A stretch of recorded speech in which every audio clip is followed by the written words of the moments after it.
Bom dia, galerinha! Tudo bem com vocês? Espero que sim.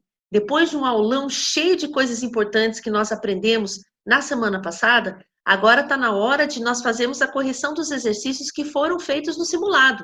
Na parte de química, nós tivemos 5 questões que abordaram algumas coisas que nós vimos no nosso aulão.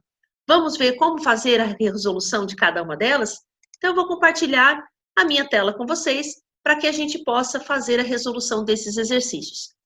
Então, olha lá, gente. Na primeira questão, nós vemos uma questão bem típica de Enem, onde nós temos estruturas químicas e eu preciso fazer o reconhecimento das funções orgânicas para poder chegar na resposta do exercício que o exercício está me pedindo. E, claro, como uma boa questão de Enem e boas questões de vestibular, a gente tem aqui um texto relacionando, então, as funções orgânicas com os fármacos que são extremamente importantes para os medicamentos, para a medicina e assim por diante. Então, olha lá, quando nós estamos falando de reconhecimento de funções, o que a gente tem que tomar muito cuidado é justamente em não confundir as funções, ok? Então, vamos lá. Toda vez que a gente tiver esse tipo de átomo, que é um halogênio, lembre-se que o flúor, o cloro, o bromo e o iodo, eles são halogênios, pertencem à família 7A, nós chamamos esse carinha aqui, quando ele está ligado numa função orgânica, num composto orgânico, a gente chama ele de aleto orgânico. Então, perceba que como isso daqui é um aleto, automaticamente eu teria que colocar ele na posição 2, ou na posição 3, ou na posição 4 aqui da minha segunda coluna.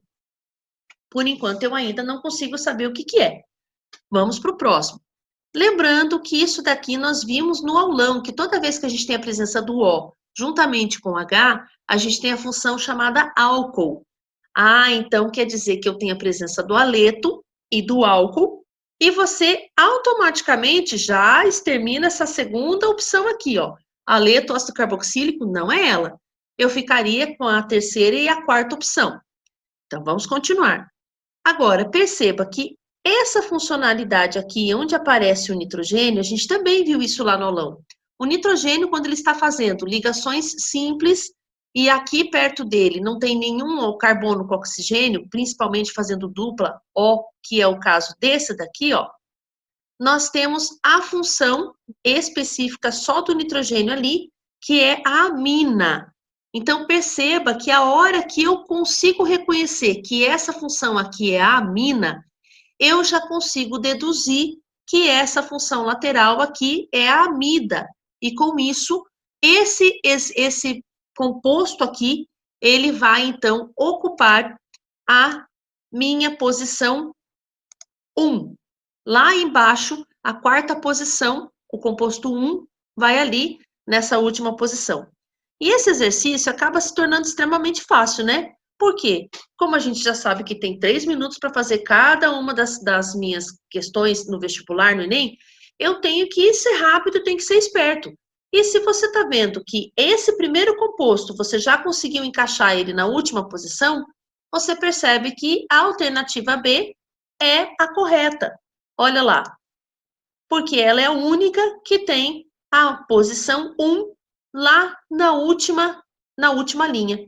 Percebam que esse primeiro exercício aqui, ele se torna fácil desde que eu saiba reconhecer todas as funções. Então, só falando um pouquinho aqui de por que ficou essa história toda e essa sequência aqui. Olha lá, o exercício 2. Quem é o aleto? O aleto, ele se encontra aqui, ó. Vou até anotar isso para vocês não terem dúvidas na hora de vocês fazerem uma questão dessa. Então, olha só. O aleto, ele está justamente aqui, ó, no segundo composto. Ácido carboxílico. Professor, eu não lembro o que é isso, ou eu não vi química orgânica ainda. O ácido carboxílico é essa função que está aqui, ó. C, lembrando que essa pontinha aqui no meio dos dois oxigênios é um carbono, então eu tenho carbono, então C dupla O, OH, isso é o ácido carboxílico. Agora veja que aqui no 2 nós temos a presença do éter. Quem é o éter? O éter é essa estrutura aqui que a gente chama de heterogênea, porque o oxigênio está entre os carbonos dessa cadeia aqui fechada. E por último, a amina nós podemos reconhecer ela aqui nessa estrutura e nessa parte da molécula. Agora, lá no terceiro composto, perceba que esse daqui, ó, voltando ali um pouquinho no segundo composto, ele nem foi citado. Isso daqui é uma funcionalidade mista e ela é bem assim específica, a gente não estuda esse tipo de situação aqui no ensino médio. Então, tanto é que isso daqui não é nem abordado, perceba que não é nem colocado ali entre as minhas alternativas no nome, né, do caso, das funções que eu teria que reconhecer. Agora, perceba que na terceira estrutura, eu tenho, então, a amina. Quem é a amina? Novamente, quem está aqui, ó. Beleza? Cuidado que esse nitrogênio que está do lado do C-O, isso daqui não é uma amina, tá? Isso daqui é a amida, ok? Isso daqui a gente poderia, então, reconhecer ela como uma amida. E olha só que loucura. Além de eu estar olhando essa parte daqui, se eu olhar essa parte aqui do O com o O lateral, isso daqui também é o éster, ok? Então, perceba que eu tenho aqui duas funções quase praticamente, porque de um lado eu tenho nitrogênio com a dupla O, eu considero amida, e do lado que eu tenho oxigênio com a dupla O, eu considero essa parte da função de éster. E lembre-se, nós vimos isso no aulão, quando o nitrogênio está fazendo 3 ligações e uma delas é dupla em anel fechado, a gente chama isso de imina, ok? Isso é uma imina.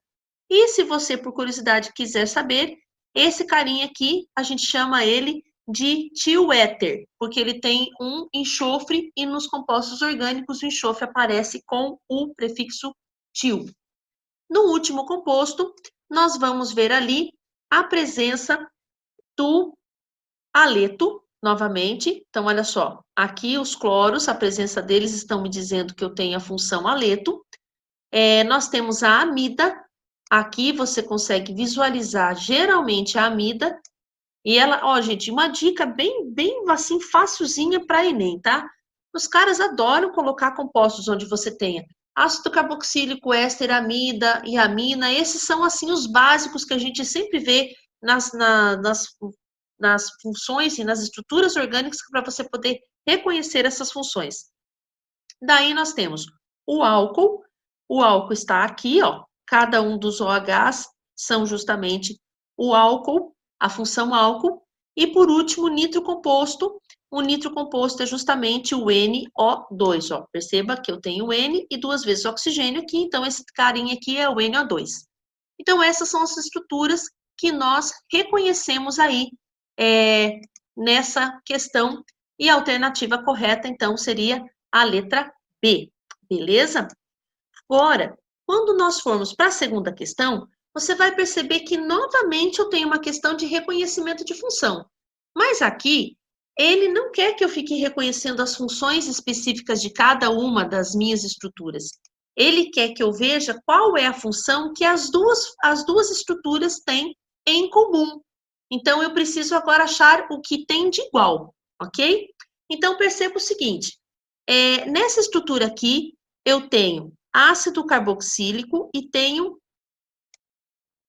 cuidado com isso, hein? Olha lá, eu tenho ácido carboxílico e esse nitrogênio aqui, ó, tá me dizendo que isso daqui é uma amina. Estão vendo? Esse nitrogênio, se ele tivesse nessa posição aqui em cima, daí nós teríamos a amida, tá? Mas eu não tenho amida, eu tenho amina e ácido carboxílico. Então, perceba que se eu olhar aqui nessa estrutura lateral, nessa primeira estrutura da tetraciclina, aqui nós temos a presença da amida. Amida não, desculpa, da amina. Então, essas duas funções aqui, elas são iguais, ok? Aí, olha só, esse carinha aqui, que é o ácido carboxílico, se eu observar bem friamente aqui, você vai perceber que ele não existe. Não tem ácido carboxílico aqui. Mas olha uma coisa que eu tenho em comum entre essa estrutura da tetraciclina com a estrutura da cefalosporina. Olha lá a presença de quem que eu tenho. C dupla O, um N na lateral, isso daqui é uma amida. E esse carinha aqui, ó, C dupla O e o N na lateral, eu também tenho uma amida. Então, essas duas funções aqui, elas são exatamente as mesmas.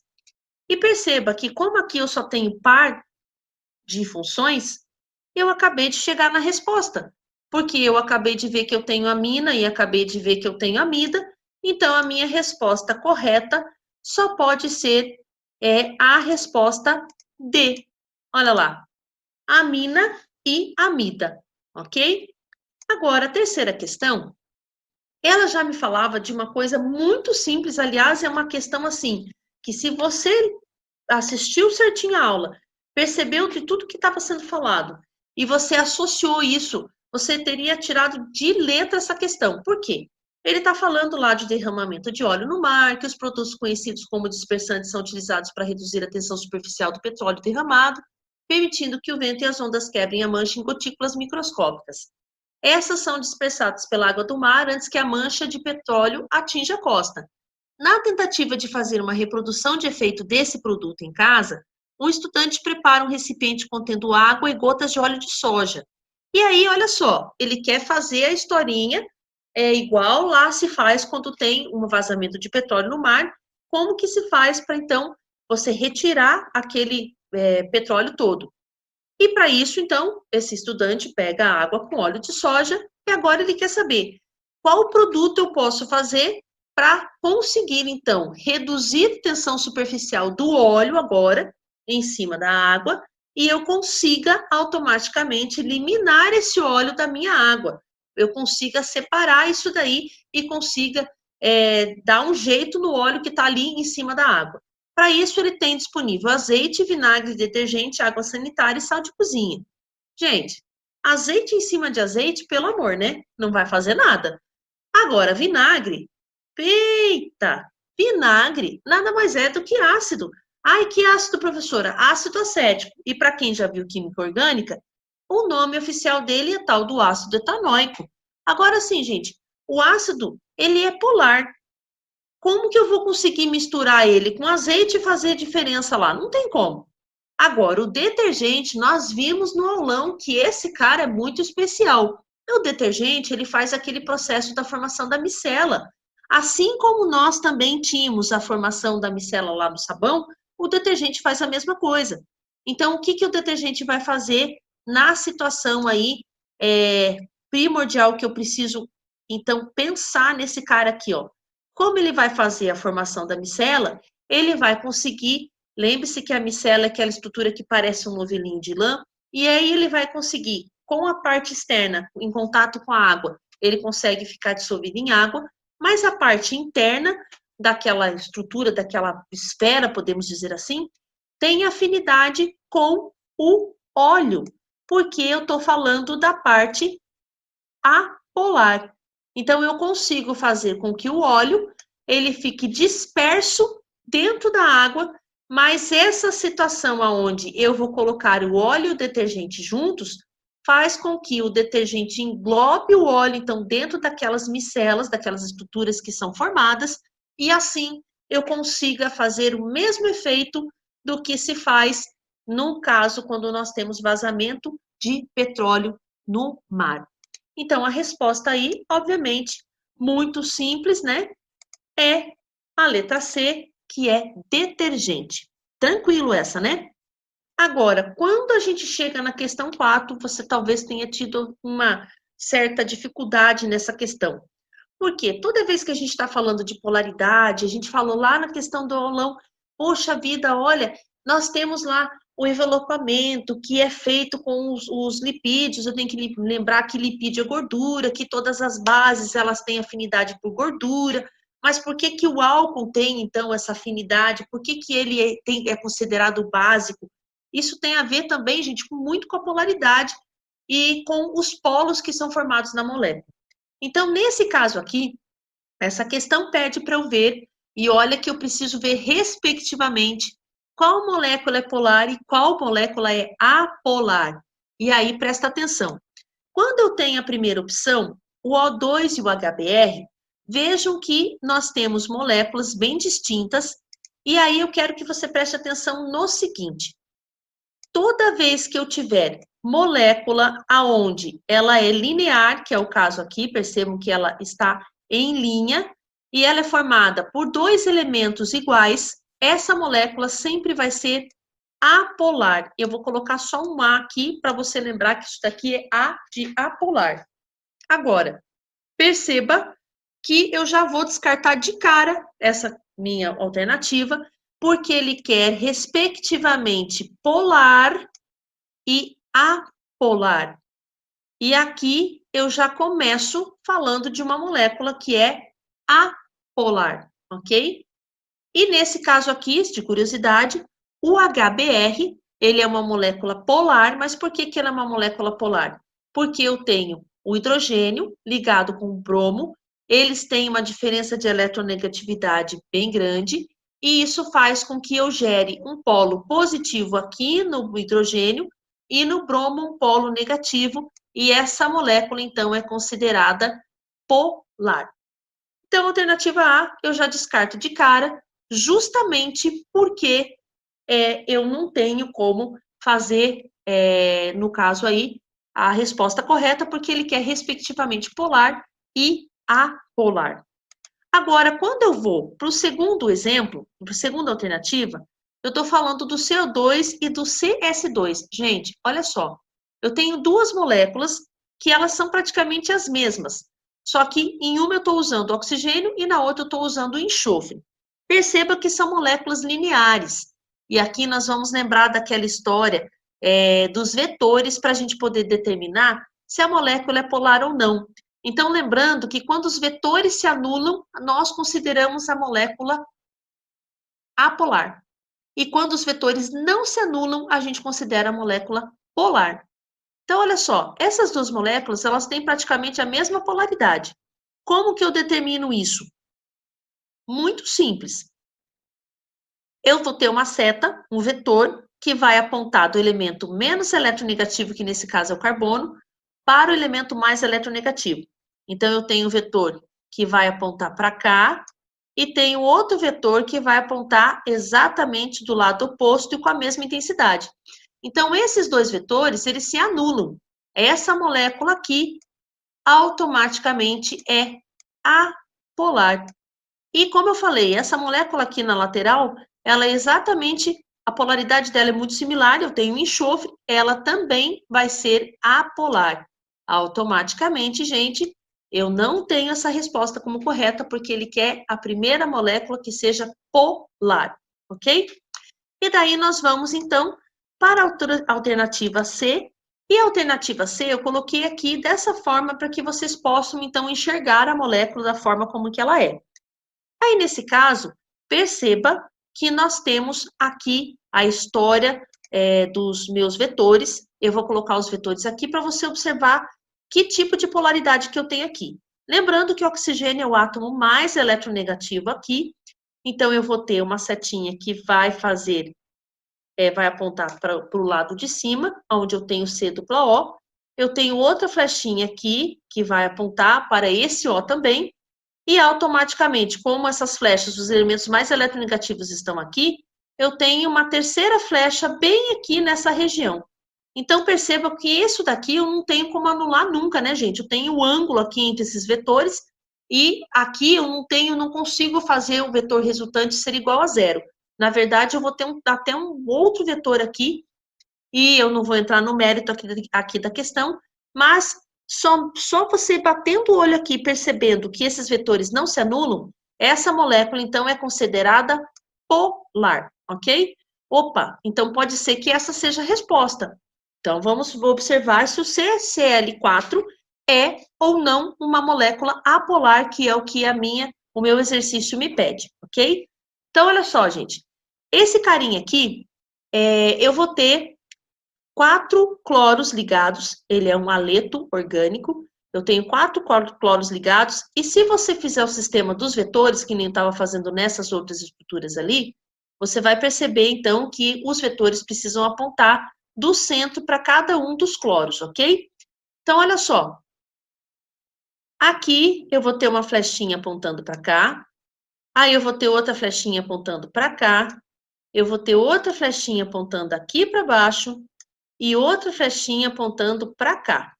Daí você fala, nossa, Da onde que eu vou ver? Ah, isso daí, com certeza, nada se anula, tudo isso daí só pode ser polar, professora. Não. Aí, olha só qual é o cuidado que eu tenho que tomar aqui. Dessas duas flechinhas, surge um vetor bem aqui no meio, que eu vou chamar de vetor resultante. Dessas duas flechas daqui, surge um vetor bem aqui no meio, que eu também vou chamar de vetor resultante.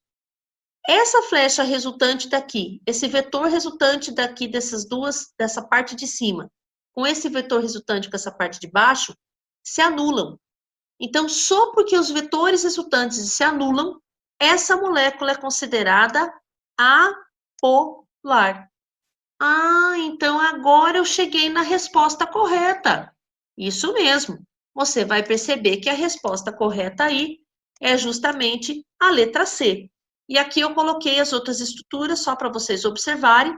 Então, só lembrando que a água sempre é polar e o álcool, como se mistura, lembra que a gente tem também isso daí, ó, é bem coisinha para relembrar mesmo, né? Lembra que a gente tem aquela lei, que é uma lei muito simples, que fala assim, que semelhante dissolve semelhante. Então, se o álcool ele consegue se dissolver em água, é porque ele também é polar.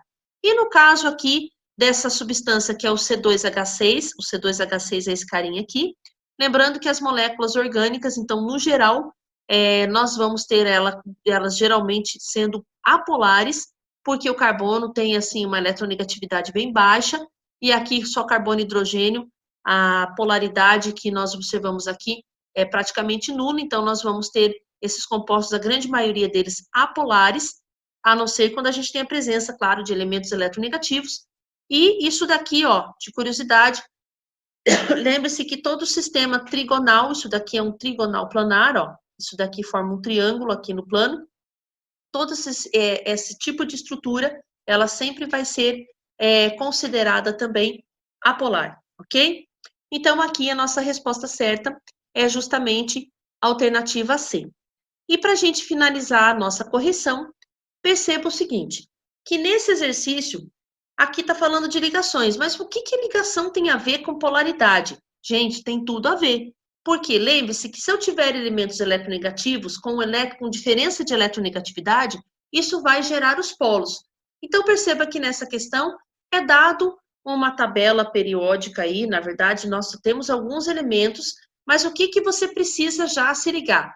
Que conforme eu tenho um aumento de eletronegatividade, eu tenho que me lembrar que toda vez que um elemento for muito eletronegativo, a afinidade dele, ou seja, a ligação dele com um elemento que não é eletronegativo, ou seja, que é oposto, que é eletropositivo, vai ser do tipo iônica. Então, gente, olha, toma bastante cuidado com isso, que isso daqui é louco de fácil. O que você tem que lembrar? Tabela periódica existe eletropositivo e eletronegativo. Quem que é eletropositivo? Eletropositivo são os metais. Cuidado com esse carinha aqui, tá? O hidrogênio não é um metal. Esse cara não é metal, ok? Quem é metal dessa tabela? Lítio, berílio, sódio, magnésio, alumínio e o potássio, ok? Esses outros carinhas aqui, ó, eles são não metais. E o hidrogênio também, cuidado com ele. Então, olha só, quando eu tiver eletropositivo com eletropositivo, ou seja, metal com metal, eu estou falando da ligação metálica. Aqui o exercício nem falou dela, mas ele fala da ligação covalente polar e da iônica. Quem faz ligação covalente? Todo cara que é não metal, ou seja, cara que são eletronegativos com eletronegativos, ou os não metais com os não metais, vamos falar assim, fica mais fácil, né? Faz a ligação covalente e ligação covalente polar.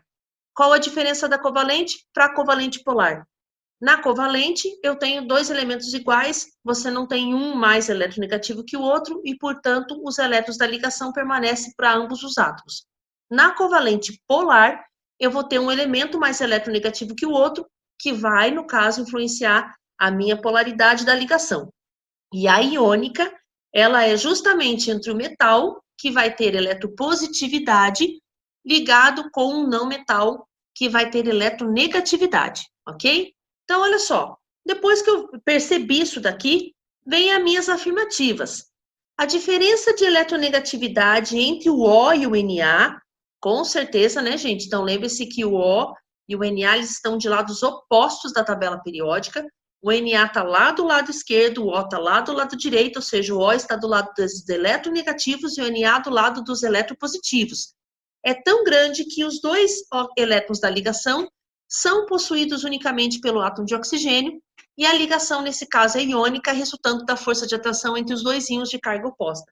Com certeza, isso daqui está correto, ok? Então, essa afirmativa aqui, ó, verdadeiro para ela. A ligação OH, então perceba que agora eu estou falando aqui do OH. Esses dois átomos, eles são não metais, ok? E é covalente polar. Mas por que é covalente polar? Vamos entender por que é covalente polar. O oxigênio, gente, é o segundo elemento mais eletronegativo da natureza. E o hidrogênio, coitadinho, ele só tem um elétron. Ele é mais, assim, podemos dizer que conhecido por ser eletropositivo, por ele perder elétron com facilidade, do que por ganhar. Então, até aí essa frase está correta. Aí ele continua a frase dizendo o seguinte: e os álcoois são compostos orgânicos polares em função de possuírem essa ligação em sua estrutura. Certo? Certíssimo. Então, essa afirmativa aqui também está correta. Agora, quando eu chego ali na terceira, ele fala que o ácido clorídrico é um ácido formado por uma ligação iônica, gente. Olha aqui isso, o que está querendo dizer iônico?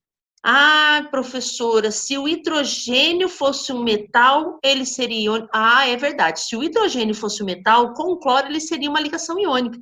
Mas eu acabei de falar para vocês lá no outro slide que o hidrogênio não é um metal. Ele não é metal, e justamente quando eu tenho não metal com não metal, a minha ligação é covalente.